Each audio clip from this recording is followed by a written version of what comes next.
Fala pessoal, bem-vindo ao Masterclass do Grupo Life Brasil. Quem vos fala aqui é Henrique Hellman, Head da área de investimentos da LB Investimentos, e hoje a gente vai fazer uma aula sobre renda fixa descomplicada.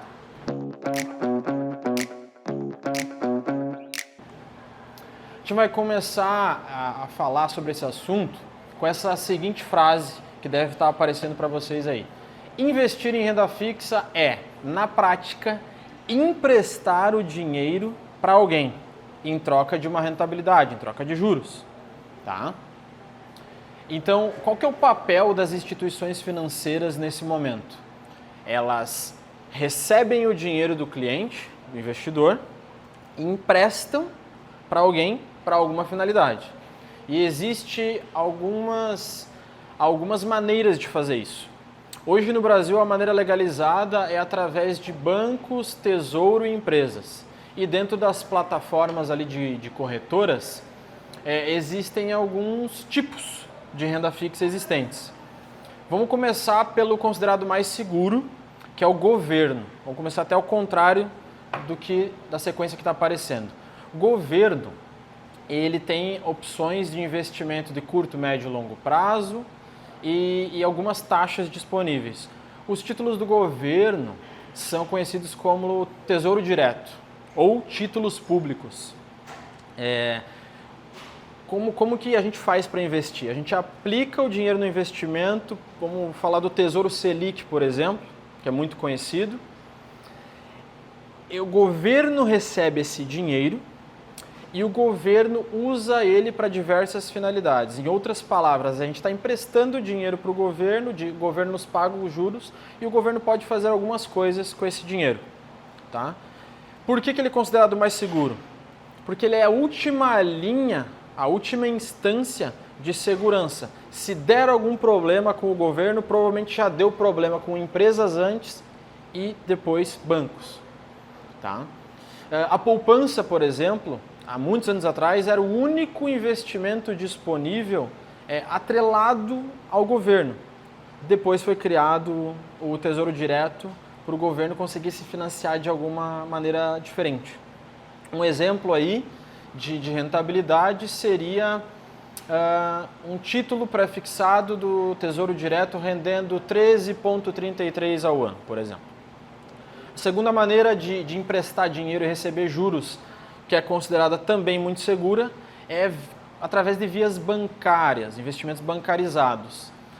Através de CDBs, que são certificados de depósito bancários, através de LCIs e LCAs, que são letras de crédito imobiliário, letras de crédito do agronegócio, e eles contam com a proteção do FGC.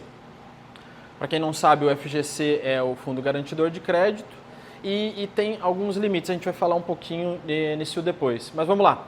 Quando a gente empresta dinheiro para o banco através de um CDB, e o banco nos paga, por exemplo, 14% ao ano, o banco, através do CDB, ele pode pegar o dinheiro que o seu José, por exemplo, está aplicando e emprestar para o Yuri, que está precisando de um empréstimo pessoal.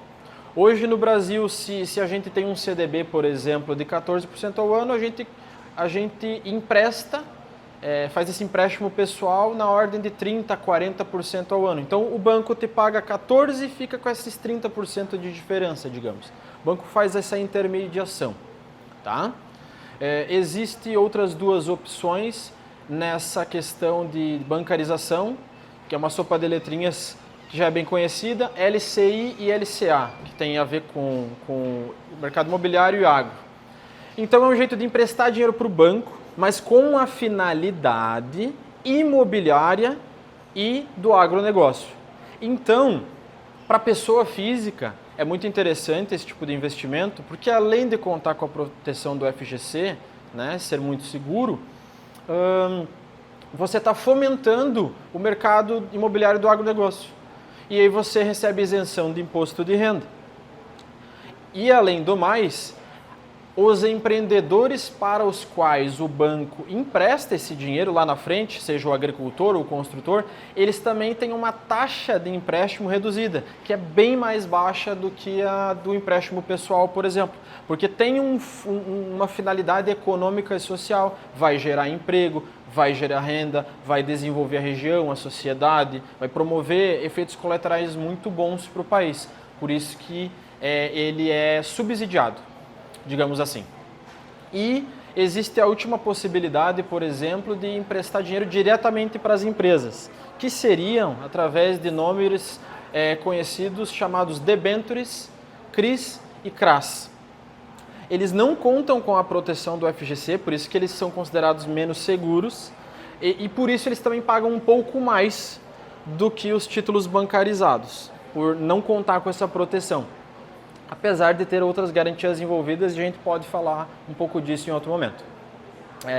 Debêntures é emprestar dinheiro diretamente para a empresa sem nenhuma finalidade carimbada, específica, e o CRI e o CRA seria uma analogia à LCI e à LCA do banco, que o CRI significa Certificado de Recebível Imobiliário e o CRA Certificado de Recebível do Agronegócio. Tá?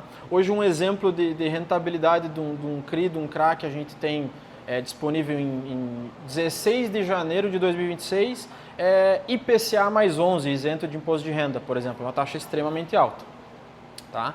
Mas dado todas essas opções de governo, bancos e empresas, e as rentabilidades aumentarem conforme o risco, a sensação de risco também aumente, ou as proteções diminuam, agora a gente pode falar um pouco sobre o FGC, né? Todo mundo acha que o mercado financeiro ele não tem risco na renda fixa e ele tem risco na Bolsa de Valores. Mas é aí que mora o perigo. Porque na Bolsa de Valores já espera-se o risco do investimento. A pessoa já sabe que tem um risco, então ela espera que possa dar algo errado. E na renda fixa não. As pessoas, os investidores no Brasil, eles são conservadores e eles fazem uma analogia à renda fixa brasileira como se fosse um terreno, um apartamento, que está livre de risco. Só que é aí que eles se enganam, porque até um terreno e um apartamento existe risco. Então na renda fixa, não só no Brasil como no mundo, não é diferente. Tá? Por isso é importante avaliar bem quais ativos você vai estar alocando esse recurso. Você não pode cair nessa de que a renda fixa não tem risco. Ela tem. A poupança tem risco, por exemplo, comentei lá no início do vídeo. Ela tem risco, mas é considerado risco baixo. Tem muitos investimentos que são considerados de risco baixo, mas tem risco. Então, como que é a maneira ideal de a gente distribuir esse portfólio de renda fixa para um investidor? Ele tem que se conhecer primeiramente. Porque o risco nada mais é do que a pimenta. E tem gente que não gosta de pimenta e tem gente que gosta muito. Mas tem gente que nem sabe se gosta ou não. Então, como que a gente deve se comportar ao montar um portfólio de renda fixa? A gente sempre tem que pôr menos recurso onde o grau de risco é maior, por uma quantidade de recurso mais considerável, onde o risco é considerado mediano, mais controlado, e a maior parte, com certeza, onde a gente tem uma sensação livre de risco praticamente total, certo? Dessa maneira a gente consegue montar um portfólio que atenda minimamente nossos requisitos, mas sem a sensação dele não estar rendendo tão bem assim, tá? Então, o que a gente pode entender é que se você não sabe qual que é o seu apetite a risco, mesmo que você seja um investidor conservador, e só invista em renda fixa, até para que você não caia em nenhuma jogada de marketing ou nenhuma pressão de algum agente financeiro, coisas, investimentos, títulos, oportunidades muito fora do padrão do seu conhecimento, você começa com pouco dinheiro e vai aumentando aos poucos, como se fosse a pimenta. Você vai lá e coloca algumas gotas e depois vai aumentando. É assim que a gente tem que fazer em renda fixa e também é assim que a gente deveria fazer em renda variável, que não é o objeto aqui da conversa, vai ser falado em outro momento por outro especialista. Então, a lição que a gente deixa hoje é que, sim, a renda fixa é o investimento mais seguro que nós temos no Brasil, inclusive no mundo, só que ela não está livre de risco, porque tudo que a gente faz na vida, seja concreto ou digital, como é o investimento hoje em dia, existe risco. Basta a gente ter um pouco de conhecimento, pesquisar um pouquinho, fazer experiências menores com onde a gente domina menos e entender um fato curioso para encerrar aqui com vocês.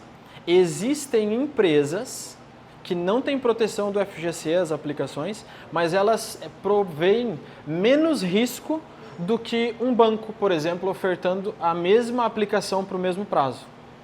Então, não necessariamente a sensação que você tem de segurança em uma aplicação, de fato traz essa segurança. Hoje no Brasil a gente teve recentemente algumas liquidações de algumas instituições financeiras, alguns bancos quebraram entre esse ano e o ano passado, e se discutiu muito isso no mercado, que existem empresas, debêntures, CRIs, CRAs, fundos de renda fixa que provêm mais rentabilidade com mais segurança, mesmo não tendo a proteção do FGC e mesmo não tendo a proteção, a segurança governamental. Por hoje, pessoal, então é isso. Hoje foi uma pílula de aprendizado ali sobre renda fixa e garantias e segurança. Espero que vocês tenham gostado e até a próxima aula, que com certeza a gente vai aprofundar os conhecimentos.